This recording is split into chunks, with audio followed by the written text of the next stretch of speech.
Now here is where scarcity becomes real for the XRP holder.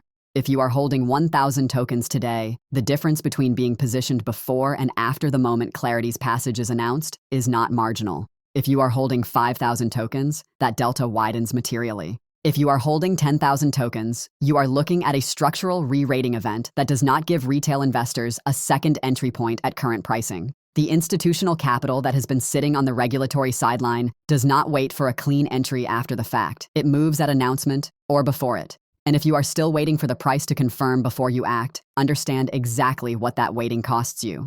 Look, if you made it this far, you are not a casual viewer. You are someone who actually wants to understand this before the price moves, not after. Hit like, drop a comment, subscribe if you haven't. This channel exists because people like you take this seriously, and we build every video for exactly that person. Help us reach more people who think the way you do. And if this channel is giving you the framework before the headline exists, not after, hit subscribe. That is the trade. I know exactly what you are feeling right now. The price is not moving the way you expected when you got into this. The legislation has been delayed month after month, January, February, March, April, May, and now we are talking about June and July.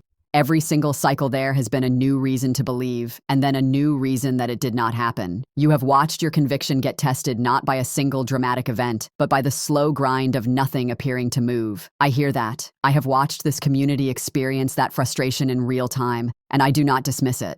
But here is what I personally believe. And this is not motivation. This is pattern recognition from watching how institutional setups resolve.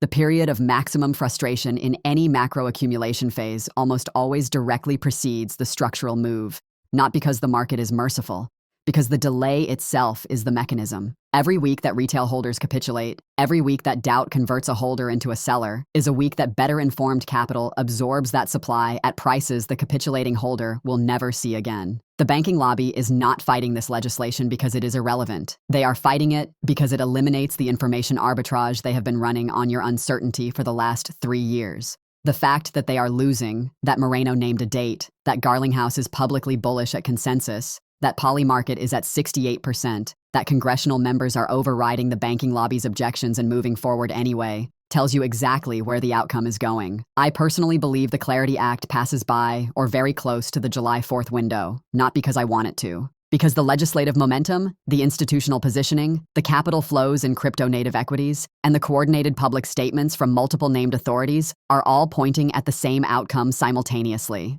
The signal I am watching most closely is not Polymarket. It is the movement in crypto-native equities, because that market is harder to manipulate than spot crypto, and it is moving now. The final question you need to ask yourself is not whether Clarity will pass. It is what kind of holder you choose to be in the days between now and the moment that it does. Most people watching this video will process what they just heard and do nothing. They will close the tab, check the price, feel the frustration of it not moving, and wait.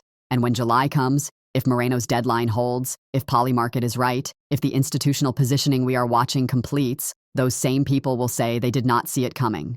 You are watching this video right now because you are not that person. You understand the mechanism. You understand that the 90% unlock is not a theory. It is a regulatory framework currently being drafted, marked up, and moved toward a presidential signature. You understand that $15 trillion in stablecoin volume was the preview, not the main event. You understand that the DTCC, Garlinghouse, Moreno, Dixon, and Gillibrand are not all pointing at the same window by coincidence. That understanding is what separates the holder who is positioned when this lands from the holder who is buying into a gap that is already closed. You are not exit liquidity. You are one of the few people who actually sees the full picture before the price reflects it. That is what this channel was built for, and that is the only community I am interested in building. If you are not subscribed yet, now is the time, because the video I am dropping next is the one you do not want to miss.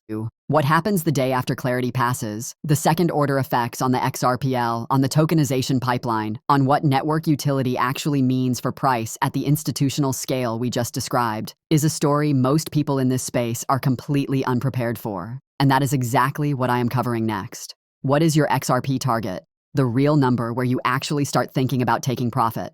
Drop it below. Or just say, signal or noise. 2 words. I want to know where this community stands.